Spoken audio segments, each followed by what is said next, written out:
donc c'est un plaisir de pouvoir accueillir ce soir Nicolas Moreau de l'agence Moreau Kusunagi, donc qui, comme vous le verrez, représente donc l'équipe à la tête de la transformation du projet de rénovation du Centre Pompidou. Merci Maurice. Merci Gaël pour cette invitation. Bonsoir à tous, mesdames et messieurs. Le Centre Pompidou 2030, un autre concours, encore un grand concours qui vient pratiquement 50 ans après la création l'inauguration du centre. Donc là, on est sur un objet très différent. Les deux premiers projets que je vous ai présentés sont des projets complètement neufs. Ici, on est sur une situation où on vient rénover un monument iconique, exceptionnel du patrimoine architectural français du XXe siècle. Enfin français, je ne devrais pas dire français, parce que en réalité, Maurice me contredirait, et il aurait raison, parce que c'est un projet complètement international, avec les Italiens, les Anglais, plus les Japonais qui ont travaillé, des ingénieurs, etc. Donc déjà très international. Mais c'est donc ça a été une chance exceptionnelle, et c'était grâce peut-être aux références que j'ai pu vous présenter précédemment que nous avons pu être shortlistés et participer et remporter cet appel d'offres. Et notre approche a été réellement de s'attacher à observer le contexte et l'existant.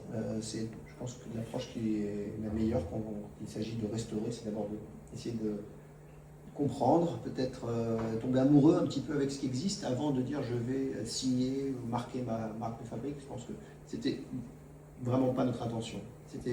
L'idée c'était comprendre d'abord le bâtiment et voir qu'est-ce qu'on peut faire avec l'existant, quel est l'esprit du bâtiment et comment le révéler peut-être mieux. On s'est rendu compte que... Alors là oui, c'est fabuleux cette image, on voit l'usine, le paquebot, le Spoutnik, enfin la bête, comme parfois Piano l'appelle, dans le tissu parisien. Et puis voilà ce que c'était avant l'installation du musée. On voit c'était un parking dans un quartier qui était vraiment très dégradé, insalubre pour certains bâtiments qui ont dû être démolis. Et voilà l'esquisse du concours de l'équipe de Radio Piano Rogers et Franchini, et avec cet écran dynamique, enfin cette façade dynamique, ce projet techno, cette circulation qui apparaît, qu'on a vu a évolué au fil des années du développement après le concours, mais déjà les principes, les fondamentaux sont là, et un point particulier sur lequel je veux insister, c'est le fait que le bâtiment est surélevé. On le voit dans la coupe. En fait, le sol, l'espace public, en bas à droite, on voit est complètement ouvert. La ville passe sous le bâtiment. C'est important parce que dans l'histoire, on va voir ensuite, ça n'a pas été complètement maintenu, cet idéal, pour différentes raisons. Ça, c'est une esquisse qui date de peu après le concours. C'est des ajustements de projet, ce qu'on appelle des mises au point, où les architectes, on les interroge, on leur demande de faire des améliorations, et puis il y a des choses comme ça qui montrent que le projet est encore quelque chose de très malléable. Et on va voir que c'était... voilà, ça c'est le projet tel qu'il a été finalement réalisé. Et avant, alors ça je ne sais pas quelle est la date de cette photo, mais on voit en tous les cas la piazza telle qu'elle était initialement, c'est-à-dire qu'il y avait un creux et il y avait un objet qui était de passer par un tunnel jusque vers les halles. Ainsi, un point important dans la suite, c'est parce que le sous-sol du centre Pompidou avait été imaginé pour être bien plus connecté comme on le connaît aujourd'hui. Ce tunnel n'a jamais été créé, vous allez voir, et même le plat qui préfigurait la pénétration du tunnel a été finalement modifié pour retrouver la pente, faute de tunnel qui arrivait derrière. Un autre point qui a été abandonné, c'était la connexion avec le métro, qui est en bas à gauche de l'image, dans le rembuteau. Il y avait une connexion qui était prévue par les sous-sols pour aller directement au métro, ça aussi ça a été abandonné. Ça a son importance dans la suite. Voilà des moments d'inauguration où la foule se précipitait, le nez écrasé sur les vitres, contempler les vues sur Paris. Et ça, c'est une vue du montage de l'exposition inaugurale, qui était donc une exposition monumentale, archéologie de la ville, c'est ça. Et donc voilà, des objets émergés du sable qui étaient mis au fond, et puis sorte de voyage dans le futur, enfin quelque chose d'un peu foutraque. En tout cas, définitivement monumental. Mais ce que vous pouvez peut-être remarquer, si vous avez vu le centre Pompidou récemment, en fait, ce grand espace-là n'existe plus. Il a été rebouché dans les années entre 95 et 2000. Il a été divisé environ par trois. Enfin, seule une travée a été maintenue vide. Les deux autres travées ont été fermées. Renzo Piano a parlé dans un entretien, je crois que c'était avec Laurent Lebon, de la maladie des mètres carrés. C'est quelque chose qu'on avait relevé quand on faisait le concours, on était dans les archives, on s'était penché sur ces documents et on comprenait qu'il y a eu quelque chose qui s'était passé au fil des années. C'est un peu la poussière qui s'accumule, les habitudes qui se forment et un peu la sorte de... Voilà, ça se rigidifie. Donc on ferme les mètres carrés parce que chaque service, il y a 10, 11 directions au centre Pompidou, chacune se bat pour avoir plus de surface. Et donc, petit à petit, il y a une comme ça, une sclérose un petit peu. On s'enferme, les gens s'enferment. Donc ça a été fermé. Il y a eu des mezzanines qui ont été créées également. Je vous montrerai un document qui le présente un peu plus après. Là, c'est les expos inaugurales. Et ça, c'est un dessin qui avait été remis dans le cadre du concours. C'était l'esquisse de Renzo Piano. Renzo Piano qui est toujours là comme une figure paternelle, qui regarde et qui conseille, fait des remarques sur notre travail. Mais ce croquis, il racontait des intentions programmatiques et la vision de l'architecte, à savoir en orange la vie, en rouge là où c'est le plus dense, l'idée qu'il y ait une transversalité entre l'Est et l'Ouest. On le voit par la rue Rambuteau qui se prolonge, le musée, le parvis qui descend et qui remonte et qui va vers la rue Rambuteau. Et surtout, et ça c'était nouveau, ça j'ai envie de dire que cette transparence-là, c'était de l'origine déjà, donc il rappelle finalement une intention originale qu'on va essayer, qu'on a tenté de faire, on va vous montrer comment. Et surtout ce qui est nouveau, c'est la spirale en bas à droite, qui est sous la piazza, qui correspond aujourd'hui à un parking et à des zones de livraison. Donc des surfaces, il y a plusieurs milliers de mètres carrés ici, qui sont sous-exploités parce que la voiture n'est plus en odeur de sainteté. Il est très difficile d'accéder au musée en véhicule aujourd'hui. Et en outre, c'est un parking qui a une belle hauteur sous plafond parce qu'il avait été prévu que les bus puissent rentrer là. Sauf que le tunnel créé par la ville de Paris n'a jamais permis aux bus de rentrer parce que le tunnel est un peu trop bas. Donc depuis 50 ans, on a une opportunité foncière absolument magnifique. Et donc, un des objets, outre la rénovation technique nécessaire, parce que le bâtiment est vétuste, il a vieilli et il est fatigué, c'est de prendre possession de ces mètres carrés et de reconnecter avec l'idéal initial, en tous les cas, enfin, la dimension souterraine, de retrouver une occupation dans les sous-sols. Occupation publique et non pas purement un parking. Et puis en haut, vous avez une troisième spirale, c'est l'activation d'une toiture qui est aujourd'hui purement technique et qui donne des vues absolument magnifiques sur Paris. Et donc qui sera une nouvelle terrasse. Voilà le centre aujourd'hui. Alors on observe des choses intéressantes. Par exemple, on voit des escaliers de secours en bas, qui tombent là sur le parvis, et puis derrière on voit des surfaces opaques. C'est pour des raisons coupe-feu, c'est un peu technique, mais ce sont des parois qui sont par ailleurs pleines d'amiante, donc on a désamianté. Et vous allez voir dans le projet qu'on propose, pour rejoindre avec les concepts fondamentaux qu'on a fait émerger de notre analyse historique du bâtiment, notre compréhension du bâtiment, c'était la transparence et la porosité sur la ville. Il ne fallait pas chercher beaucoup, c'était quand même évident, c'est dans les dessins, dans les coupes, mais c'était vraiment un des leitmotifs, c'était transparence et porosité. Et donc ce que nous allons faire dans la rénovation, c'est que nous allons remplacer ces éléments opaques par des verres avec des caractéristiques techniques très performantes, c'est des verres qui sont coupe-feu 2 heures, mais qui redonnent de la transparence. Autre chose un peu amusante, c'est une boîte rouge que vous voyez là, qui a un énorme mont de charge, qui n'a pratiquement jamais fonctionné, en tout cas pas de mémoire d'homme, pour avoir consulté quelques techniciens. Et donc ça, c'est un mont de charge qui est très peu fonctionnel, qui distribue très peu de niveaux, qui bloque des vues, parce que quand on est sur la terrasse, en fait, niveau rue, mais quand on est en surplomb de la piazza, on est dans un espace assez magnifique, un peu comme dans les bas-côtés dans une cathédrale, on est dans la structure, et avec l'élancement, on voit des perspectives fabuleuses. Et donc en supprimant ce mont de charge, on va pouvoir libérer des vues. Voilà, donc c'est un peu les 7 erreurs en notre travail, c'est des interventions par petites touches, en travaillant avec le vocabulaire, la grammaire du centre, de manière à discrètement réactiver finalement son identité et peut-être renforcer même son concept initial.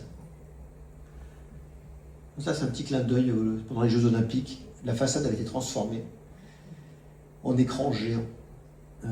C'était Nike qui avait fait cet écran. Et ça, c'est amusant parce que je ne sais pas si vous avez fait attention, mais dans une des coupes que j'ai présentées qui était au début, ce bâtiment, non, c'est après, il apparaît.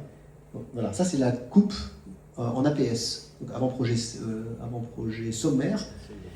Les couleurs apparaissent dans les structures, mais on voit un grand projecteur. Et on voyait déjà dans le concours une façade animée avec des images, quelque chose la façade d'information. Nous n'allons pas faire un truc comme ça. On pense que Hiroko et moi, que ce n'est pas forcément l'objet aujourd'hui.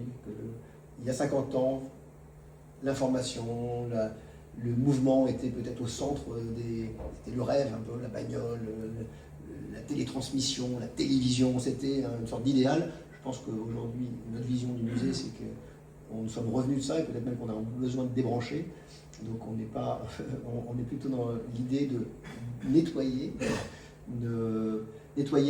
tous les ajouts au fil des années, retrouver de l'espace pour que les gens puissent retrouver et avoir un peu de distance et d'espace pour pouvoir se projeter dans les prochaines décennies.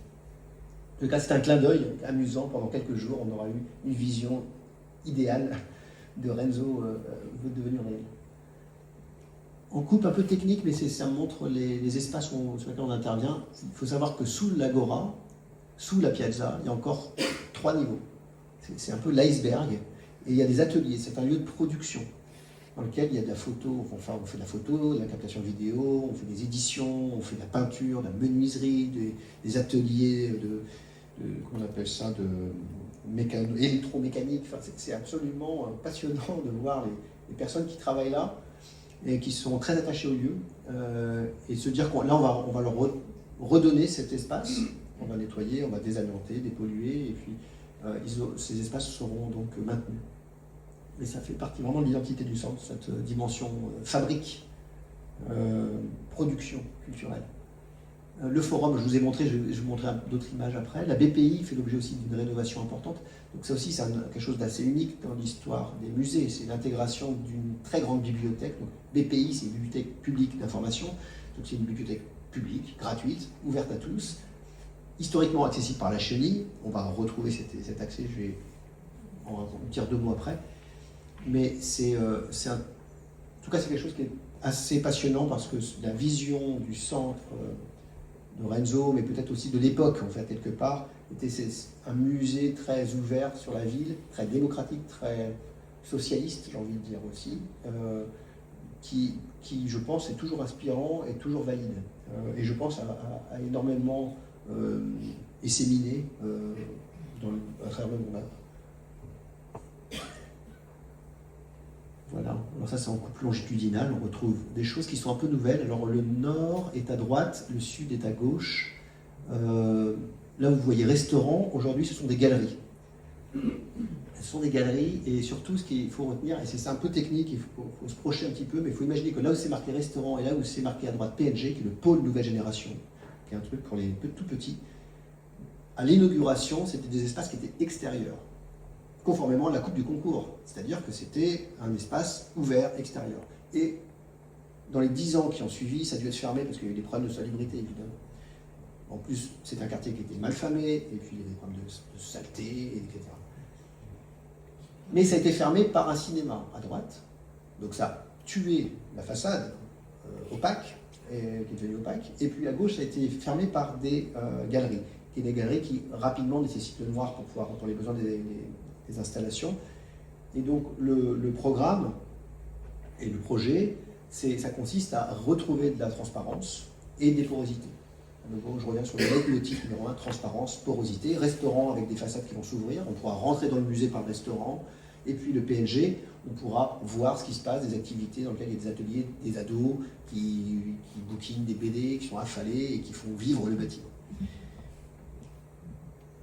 Alors un autre schéma très technique, mais qui est assez passionnant, je ne vais pas vous assommer dessus, mais c'est ce qu'on appelle des chronologies relatives, et c'est fait avec un cabinet architecte du patrimoine, 1.05, qui est mandaté pour nous aider pour classer le bâtiment, parce que le bâtiment n'est pas classé aujourd'hui.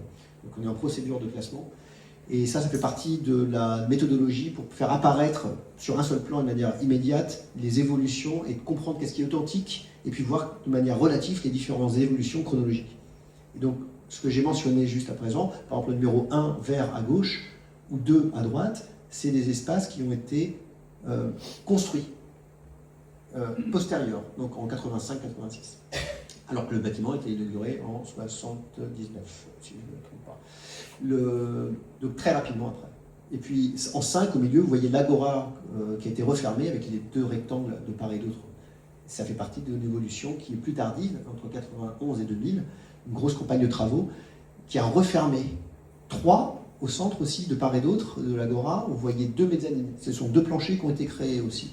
Alors Piano a participé, donc mais il est critique quand même. D'ailleurs, on va supprimer tout ça. C'est-à-dire que le 3, on va l'enlever, le 5, on va le réouvrir en partie. Il y a des escaliers qui avaient été conçus par ces soins qu'on va démolir. Parce que tout ça, finalement, était contradictoire avec l'esprit initial du bâtiment.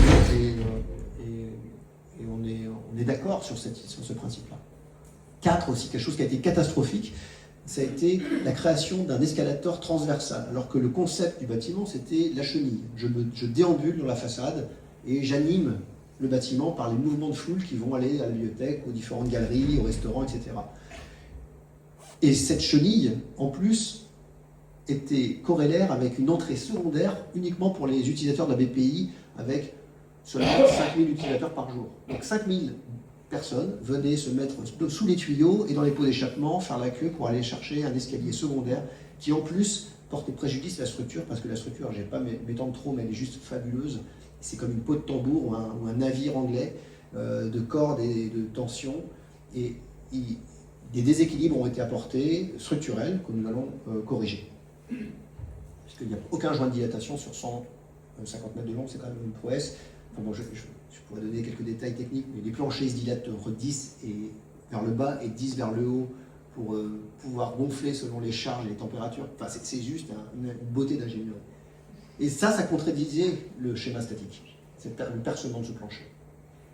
Donc, contradiction avec la circulation, contradiction avec la structure, contradiction avec les logiques de transparence. Toutes ces choses-là, on en a fait une analyse critique et on a décidé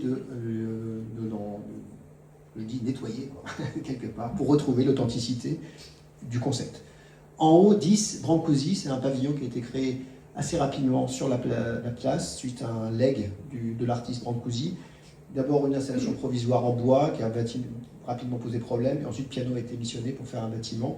Et vous allez voir, mais ça c'est l'objet aujourd'hui, il y a eu des arbitrages, mais ça n'est pas tout à fait statué sur la suite. Image du concours, le projet a évolué depuis, je préfère vous le préciser. Mais vous voyez peut-être un escalier rouge qui est apparu, un ascenseur rouge, c'est un ascenseur pour les personnes à mobilité réduite, mais le monte charge a disparu. Donc on joue des codes, la circulation est en rouge, elle est extérieure à l'édifice, comme les réseaux de distribution fluides.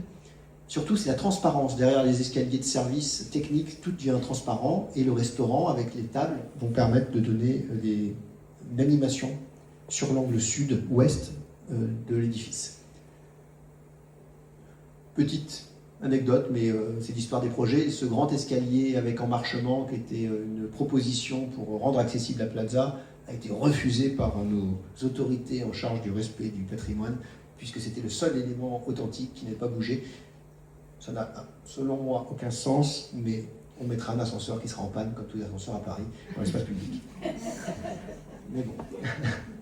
Mais on sera authentique. C'est là où, des fois, à la limite de l'exercice, on peut se faire piéger, mais il faut accepter des concessions pour avancer.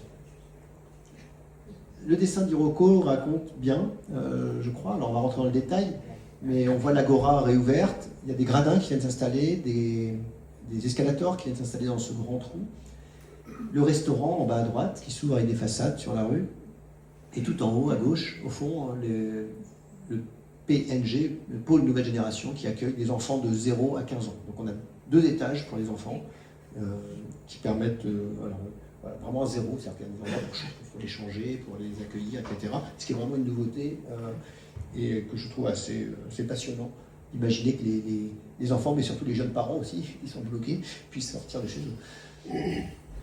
Voilà, être accueilli dans des bonnes conditions. Voilà le restaurant. Et alors, il y a une autre modification qui est apportée.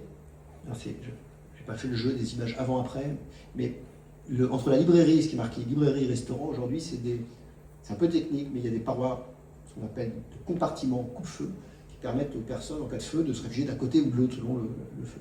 Ces parois sont en plaine, en parpaing, aujourd'hui.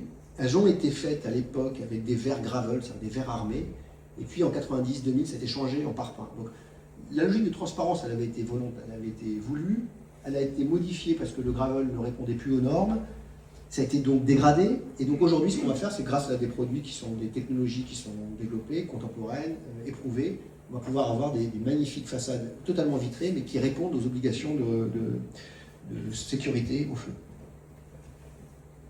Voilà des vues sur toujours. Et donc voilà ce qu'on aura comme vision, avec une transparence absolument parfaite à 360 degrés, avec on voit les escaliers de secours qui apparaissent derrière les vitrages au feu, ou une vision jusqu'à l'église Saint-Méry qui est derrière la place où il y a les fontaines de Jean Tigueli et Niki de Saint-Phal. On verra parfaitement, parce que la luminosité sera telle sur la place que je suis en confiance totale sur le fait qu'on aura vraiment une superbe transparence. Et puis le grand trou, ce qu'il appelle comme ça le trou, c'est pas très beau, mais c'est une trémie. C'est une trémie qui reprend des proportions pas tout à fait identiques, parce qu'on n'y est pas arrivé pour différentes raisons, notamment parce qu'on a voulu mettre un escalator pour drainer les publics vers le bas, mais qui retrouve des proportions suffisamment généreuses pour y installer, vous allez voir, un gradin qui permettra des usages qui sont une extension de ce qui se passe sur la piazza.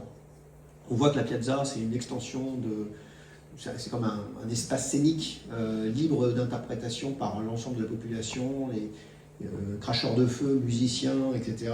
Viennent s'y installer, et se dire que à l'abri dans le centre, quand il fait trop chaud, trop froid, qu'on puisse continuer à faire des événements publics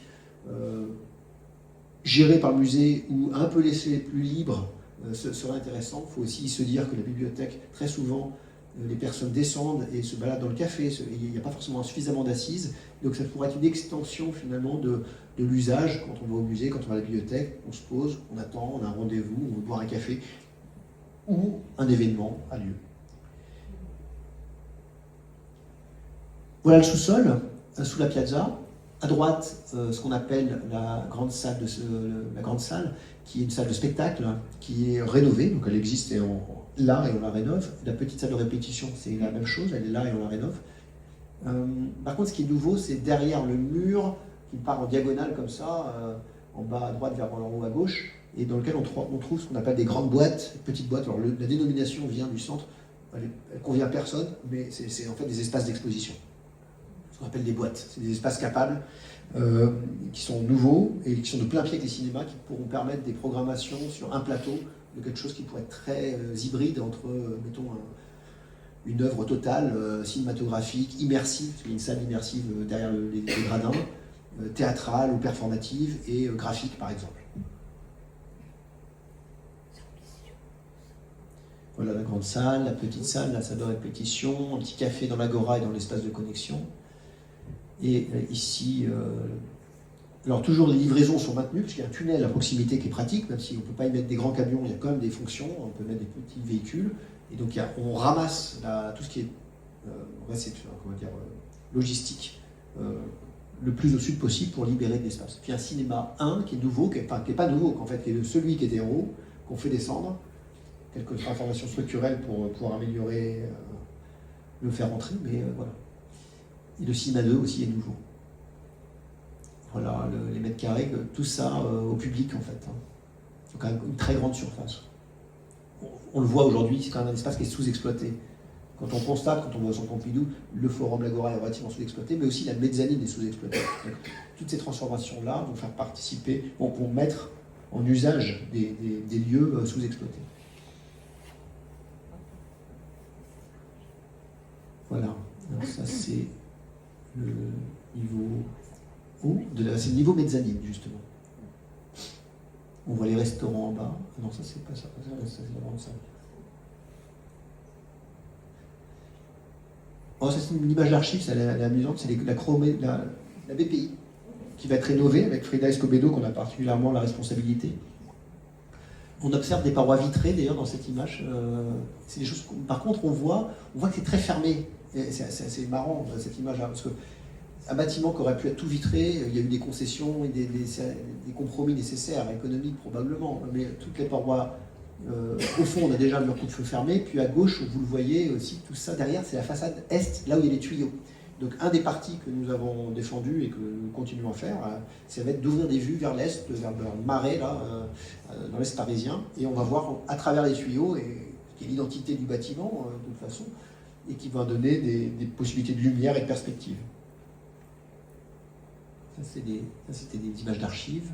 Et voilà le projet concours. Hein. Ça a beaucoup évolué depuis, mais le principe, c'est quand même beaucoup de rayonnage. Hein. Il y a une capacité, beaucoup de besoins en capacité de stockage de livres et de places assises.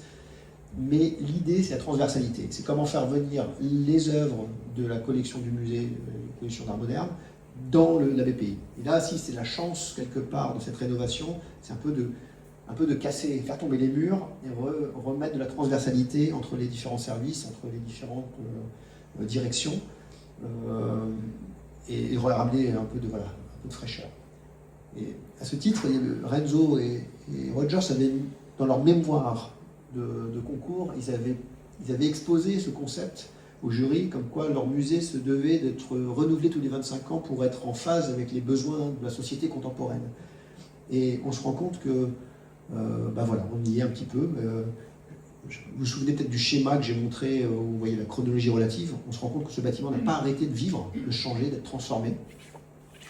Et là, ça va être la plus grosse, probablement, transformation depuis 50 ans. Mais ça va à chaque fois pour essayer de réinsuffler des usages et de la vie. Et être plus en phase avec la société. Voilà. En haut à gauche, c'est l'atelier pour les tout petits. Ça a un peu évolué, mais on le voit un petit peu là, mais c'est aussi l'objectif, c'était la clarté dans la distribution. Donc, quand on arrive dans le centre, aujourd'hui, on est un peu perdu. On va au fond à chercher les billets, puis après, il faut revenir sur ses pas. Donc l'idée, c'est que là, on a un parcours avec une marche en avant, billets à gauche tout de suite, vestiaire, chenille, je monte et j'arrive avec la grande chenille, avec une logique de marche en avant et d'évidence. Donc là, on revient un peu en arrière. Voilà la BPI. Donc beaucoup de livres, un dessin qui a pris du temps, celui-là. Beaucoup de livres. Un café, alors ça c'est aussi des choses intéressantes. Vous voyez par exemple là où il y a des petits ballons ou les boules, c'est une œuvre d'art qu'on a imaginée, comme ça abstraite, et avec les vues vers l'est. Et c'est dans l'axe où on rentre dans la librairie, exactement dans cet axe-là. Donc ça va permettre d'attirer finalement, de donner envie aux voyageurs qui seraient allés voir peut-être seulement les galeries d'art, parce que finalement il n'y a que ça qui l'intéresse, parce que voilà, il y a parfois un public différent entre ceux qui vont voir les collections et puis des étudiants qui ont besoin d'espace pour travailler. Et là, l'idée, c'est que peut-être, grâce à cette porosité, on ait envie de passer la porte et de continuer sa balade. On le voit aussi, en haut à gauche, ça va être un café pour la bibliothèque. Aujourd'hui, il est très mal placé, c'est un café qui est sordide, avec des machines, c'est très très mauvais. Et là, on va avoir un café avec des vues et sur un angle. Voilà, la vue, quand on... Ça, c'est PNG. Alors ça, c'est des images relativement à jour. Ça, c'est le niveau sur la rue. Au fond, aujourd'hui, il y a un cinéma et c'est bouché. On aura maintenant la transparence. Et ça, c'est un espace plutôt pour les adolescents. J'avance un peu. Et puis voilà. Le rooftop. Le rooftop qui sera accessible à tous. Voilà, et puis en conclusion, quelques images de la fête qui a eu lieu, un feu d'artifice fabuleux fait par un artiste chinois dont le nom est Kaigo Kwang, excusez-moi, je ne suis pas sûr que ça se prononce comme ça, mais qui était quelques minutes un peu suspendues, éphémères, d'explosion et de pyrotechnie. Voilà, donc je vous remercie.